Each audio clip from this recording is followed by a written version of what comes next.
अस्सलाम वालेकुम फ्रेंड्स, कैसे हैं आप सब लोग। उम्मीद करती हूँ खैरियत से होंगे। आज एक नई कहानी के साथ आई हूँ मैं, जिसका नाम है बारिश में गरीब के घर आई जादुई परी। एक समय की बात है, एक छोटे से गांव में रामू नाम का एक गरीब लड़का अपनी माँ के साथ रहता था।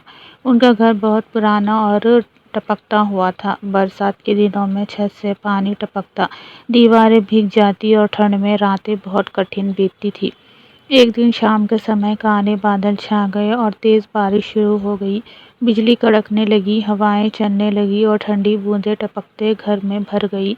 रामू और उसकी माँ कोने में सिकुड़कर बैठे थे कि तभी अचानक दरवाजे पर हल्की सी दस्तक हुई। रामू ने डरते डरते दरवाज़ा खोला तो सामने एक सुंदर सी चमकती हुई परी खड़ी थी। उसके यहाँ पंख मोती जैसे चमक रहे थे और बारिश की बूंदें उसके चारों ओर इंद्रधनुष बना रही थी। परी ने मुस्कुराते हुए कहा, रामू, मैंने देखा है कि तुम्हारा घर बहुत पुराना है और तुम इस बारिश में परेशान हो। मैं तुम्हारी मदद करने आई हूँ।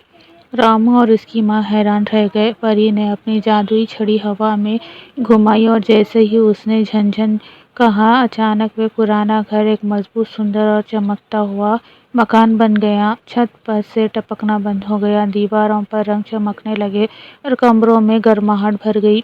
रामू की माँ की आंखों में खुशी के आंसू आ गए। उन्होंने परी को धन्यवाद दिया। परी ने कहा, नेकी और सच्चाई का साथ देने वालों पर हमेशा जादू बरसता है। तुम दोनों ने जीवन में मेहनत की है, इसलिए ये मेरा उपहार है। ये कहकर परी आसमान में उड़ गई और एक सुनहरी चमक छोड़ गई।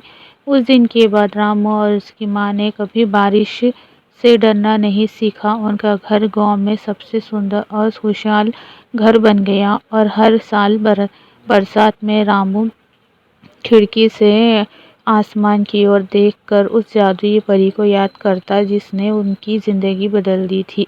सच्चाई और धैर्य रखने वालों की मदद खुद भगवान या जादू भी कर देता है। कभी भी कठिन समय से डरना नहीं चाहिए।